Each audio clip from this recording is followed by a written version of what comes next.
बिस्मिल्लाहिर्रहमानिर्रहीम। अस्सलाम वालेकुम। उम्मीद करती हूँ मेरे तमाम बहन भाई खैर आफियत से होंगे। आज हम नेमतुल्लाह शाह वली रहमतुल्लाह अलैहि के की प्रिडिक्शन जो कि 2023 के बारे में है वो हम जानेंगे। का आगाज करने से पहले आप सब बहन भाइयों से छोटी सी गुजारिश है कि मेरे चैनल को लाइक करें और सब्सक्राइब करें और बेल आइकॉन को दबाएं ताकि मेरी न्यू वीडियो आने की अपडेट आप तक पहुंच सके। चलें अब वीडियो की तरफ चलते हैं। सैयद नूरुद्दीन नेमतुल्लाह है और आप पांचवें इमाम सैयदना हजरत बाकर और इस वास्ते से हजरत अली अल मुर्तजा इब्ने अबी तालिब की औलाद है। आपने इब्तिदाई तालीम अपने वालिद ग्रामी से हासिल की और हसूल इल्म के लिए इराक तशरीफ ले गए और फिर वहीं आपका बचपन और जवानी गुजरी।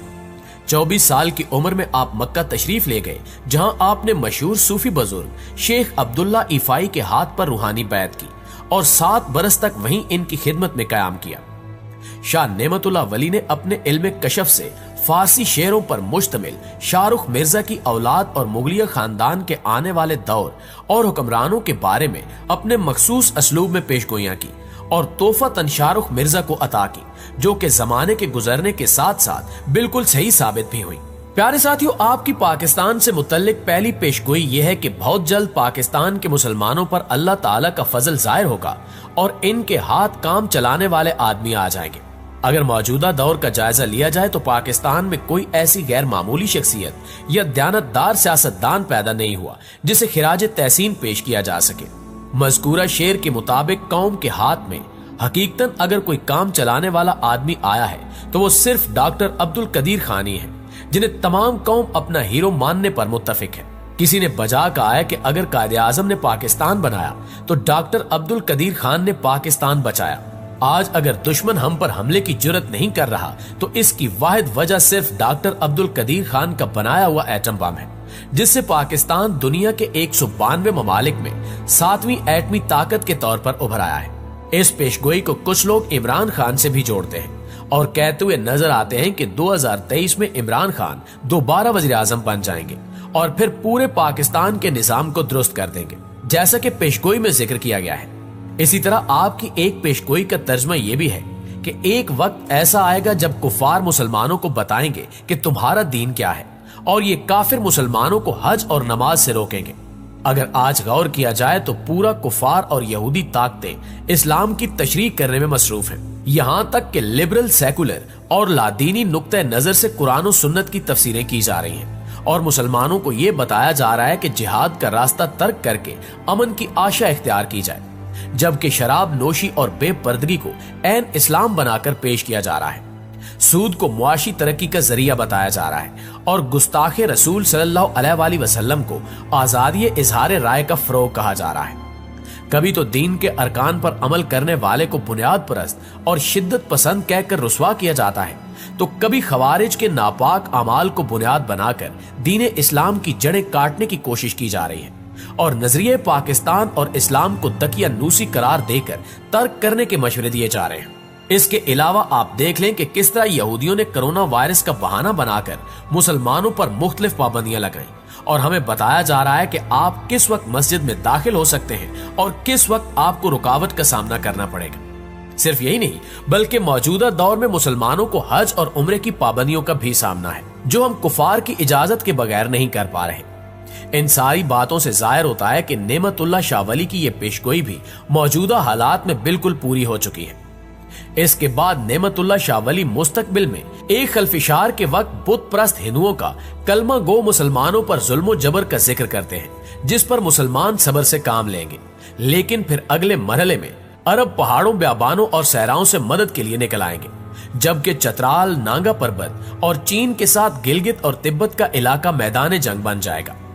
अब हजरत नेमतुल्लाह शाह वली अपनी पुरस्रार पेशगोई में निहायत सख्त और संगीन और खूनी मंजर पेश करते हुए बताते हैं कि इस दौरान दरियाए अटक यानी दरियाए सिंध कुफार के खून से 3 मरतबा भर कर जारी होगा।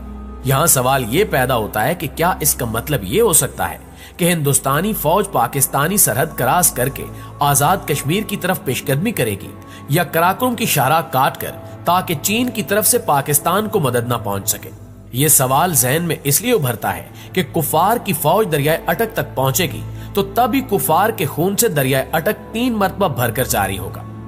اس کے علاوہ نعمت اللہ شاہ ولی اپنی ایک اور پیشگوئی میں فرماتے ہیں کہ تم یہ دیکھو گے کہ جب دنیا میں ہر طرف جنگ ہوگی تو اس وقت دنیا پر ہر حوالے سے عیسائیوں کی حکومت ہوگی اور وہ ہر مکاری اور بہانے سے مسلمانوں کو تباہ و برباد کرنے کے طریقے تلاش کریں گے۔ عیسائی شدت پسند ہر طرف سے حملہ آور ہوں گے اور مسلمانوں کے ملکوں پر ہیلے بہانوں سے قبضہ کرنا شروع کر دیں گے۔ دنیا سے خیر ختم ہو جائے گی اور دنیا میں ایک نظام تشکیل پائے گا جو سازش اور دھوکے پر مبنی ہوگا۔ اگر اس پیشگوئی پر غور کیا جائے تو یہ واضح ہو جاتا ہے کہ آپ کا اشارہ نیو ورلڈ آرڈر کی جانب تھا جو کہ آج کل نافذ ہو چکا ہے۔ ظاہری طور پر یہ نظام دنیا کی اقتصادی صورتحال سے تعلق رکھتا ہے، لیکن اس نظام کو ایک ضابطہ حیات کے طور پر مسلط کیا گیا، جبکہ اخلاقیات اور دینی اعتبار سے اس کے راستے میں واحد رکاوٹ چونکہ اسلام تھا، چنانچہ اسلام کی ان تعلیمات کو یکسر تبدیل کرنے پر زور دیا گیا جو اس نئے مذہب کے راستے میں رکاوٹ بن سکتی تھی، جس کی خاطر لوگوں کا طرز زندگی مکمل طور پر اس نئے مذہب کے سانچے میں ڈھالنا عالمی اداروں کا ہدف تھا۔ لہٰذا آپ دیکھ سکتے ہیں کہ معاشرے کے نظام کو تبدیل کرنے کے لیے ہر شعبے میں محنت کی گئی ہے۔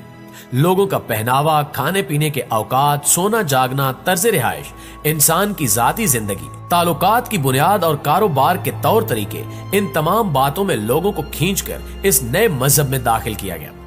اس نئے مذہب کا واضح خاکہ ڈاکٹر جان کولمن نے اپنی کتاب نیسپیریٹر ہائرار میں کھینچا ہے، جس میں وہ لکھتا ہے کہ ایک عالمی حکومت اور ایسا نظام جس کو ایک عالمی حکومت کنٹرول کر رہی ہوگی وہ مستقل غیر منتخب موروثی چند افراد کی حکومت کے تحت ہوگا، جس کے امکان قرون وسطیٰ کے سرداری نظام کی شکل میں اپنی محدود تعداد میں خود منتخب کریں گے۔ اس ایک عالمی وجود میں آبادی محدود ہوگی اور فی خاندان بچوں کی تعداد پر پابندی ہوگی۔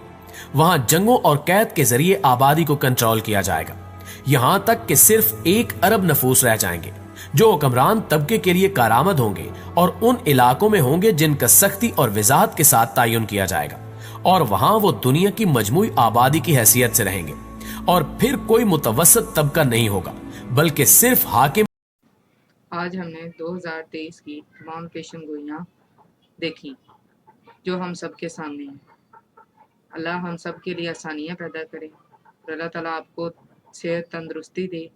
اللہ نگہبان۔ اللہ حافظ۔